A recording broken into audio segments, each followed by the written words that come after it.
ये Python chapter 3 चल रहा है। इसमें हम लोग आज डेटा टाइप के बारे में पढ़ेंगे। डेटा टाइप क्या होता है? कोई भी वेरिएबल हो, उसको अगर कोई वैल्यू आपने दिया है तो वो किसी ना किसी डेटा टाइप में ही होगा, पक्का है। कोई ना कोई डेटा टाइप जरूर उसका होगा, नहीं तो फिर वो रिप्रेजेंट ही नहीं हो सकता।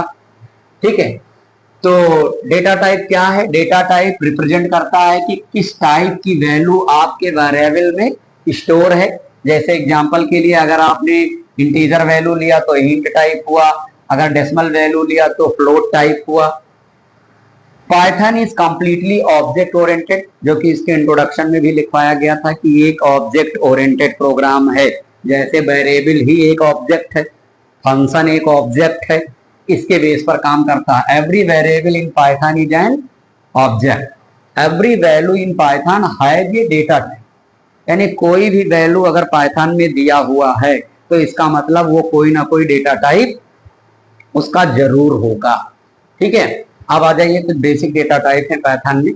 जैसे numeric data type, int, float, complex, ये हमारे न्यूमेरिक डेटा टाइप हैं। दूसरा है टेक्स्ट टाइप, स्ट्रिंग कहते हैं। str का मतलब स्ट्रिंग होता है, कैरेक्टर यहाँ नहीं चलता, कैर। ये और प्रीवियस लैंग्वेजेस में, सी लैंग्वेज वगैरह में कैरेक्टर CHR भी चलता था, CHAR कैर लिखते थे, बट यहाँ सारी स्ट्रिंग चलेगी। सेट टाइप में सेट पढ़ना है, जो मैथमेटिक्स वाला सेट होता है वही सेट पढ़े होंगे, समुच्चय आप लोग मैथमेटिक्स वाले। Trojan set. बूलियन टाइप, बूल आता है, बूल में तो सिर्फ दो ही चीजें होती हैं, या ट्रू या फॉल्स, दो ही चीजें होती हैं। उसके बाद आता है सीक्वेंस टाइप। सीक्वेंस टाइप में आपका लिस्ट, टपल, रेंज ये है। ये भी कोई ना कोई डेटा टाइप ही है जिसको रिप्रेजेंट करता है। आगे इसके बारे में डिटेल पढ़ेंगे, यहाँ तो हम लोग डेटा टाइप का लिस्टिंग के लिए है। मैपिंग टाइप, डिक्शनरी भी आता है इसी में। बाइनरी टाइप, ये लिस्ट, टपल और डिक्शनरी बहुत इंपॉर्टेंट है, एग्जाम में भी इसके क्वेश्चन आते हैं। और लिस्ट, टपल, डिक्शनरी का तो कंप्लीट ओ लेवल में एक चैप्टर भी है आगे, 5वां चैप्टर, उसमें यही 3 चीजें पढ़नी ही है, लिस्ट, टपल और डिक्शनरी।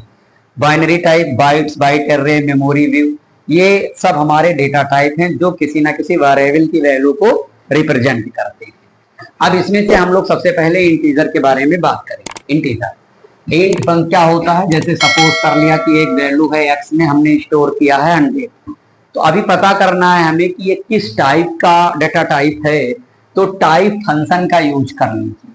टाइप फंक्शन का, जो ये बताएगा किस टाइप का डेटा टाइप है।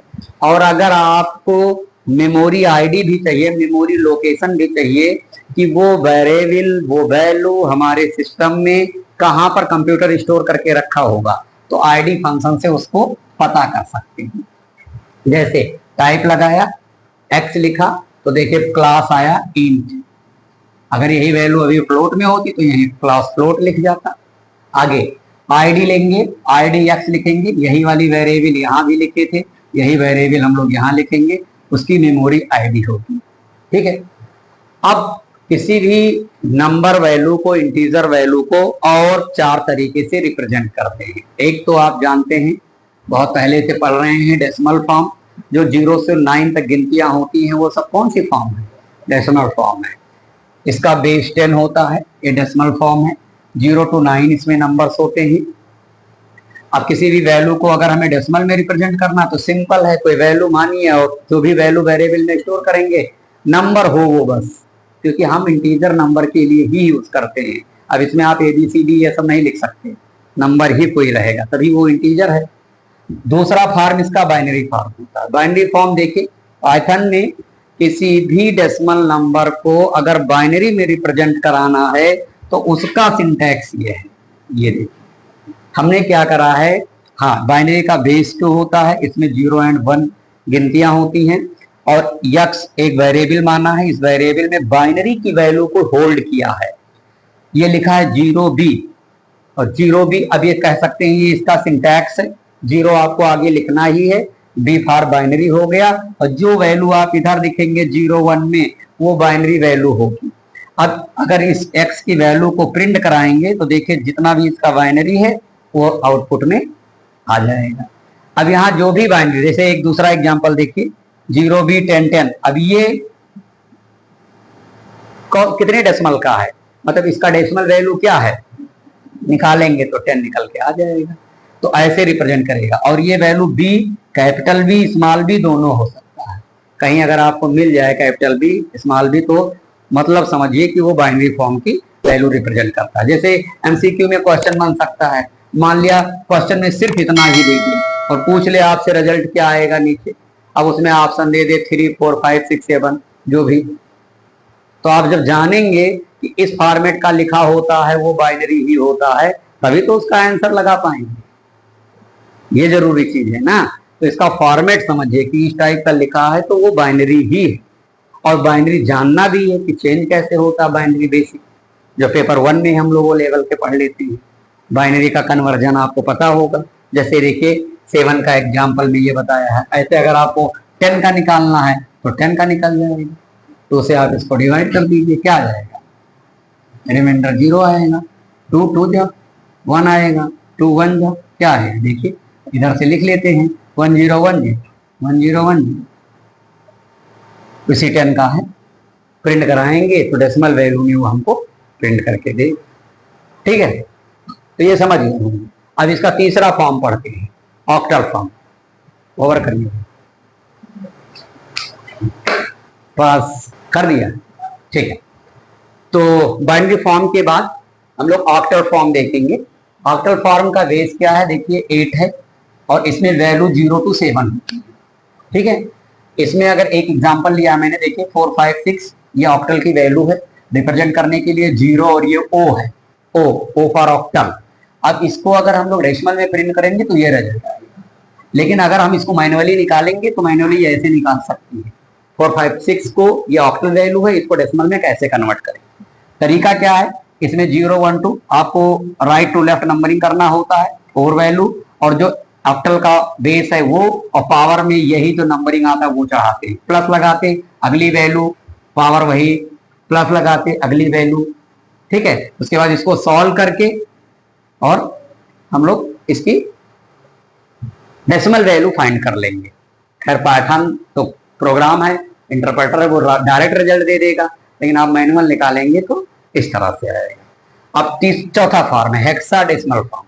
हेक्साडेसिमल फॉर्म का बेस 16 होता है और इसमें जो वैल्यू होता है वो 0 से लेकर के 15 तक होता है, लेकिन 0 to 9 तो हम ऐसे रिप्रेजेंट करते हैं। उसके बाद 10 11 12 13 14 15 को A B C D E F add कर देते हैं, सिर्फ इसलिए कि ये 2 डिजिट में हो जाता है। और इसको जब हम कहीं लिखेंगे, जैसे मान लिया ये बी वैल्यू 11 है, ई 14 है, तो अभी हम लिखेंगे 11 14, कामा लगाने का रूल है नहीं, तो पता चला एक ई में मिक्स हो जाएगा वो, तो वो पता चला 1000 में आप पढ़ने लगेंगे, 10,000 में पढ़ने लगेंगे, जबकि पढ़ना सिंगल सिंगल है। जैसे हम इसको बोलते हैं 4 5 6, तो ऐसे इसको भी बोलना है 11 14 14, लेकिन जब कॉमा नहीं लग सकता है तो आप तो 1000 में पढ़ लेंगे उससे। ठीक है, तो उस तरीके से इसको रिप्रेजेंट कर दिया। अब कोई एग्जांपल लिया है, देखिए 0 है और हेक्सा को रिप्रेजेंट करने के लिए यक्स लिखते हैं, जहां पर यहां वो दिया। ठीक है, अब इस b को हमें, अब ये b है, ई है, इसको हमें डेसिमल में कन्वर्ट करना है। तो डेसिमल में कन्वर्ट करने का रूल, जैसे प्रिंट कराएंगे तो डेसिमल वैल्यू जो इसकी होगी वो निकल के यहां आएगी, लेकिन निकालेंगे कैसे, बिल्कुल यही वाला रूल अप्लाई करेंगे जो हम लोग यहां निकाले थे, ऑक्टल वाला, यहां हेक्सा में भी लगेगा। बस जहां पर बेस 8 था वहां पर बेस क्या हो जाएगा, 16 हो जाएगा।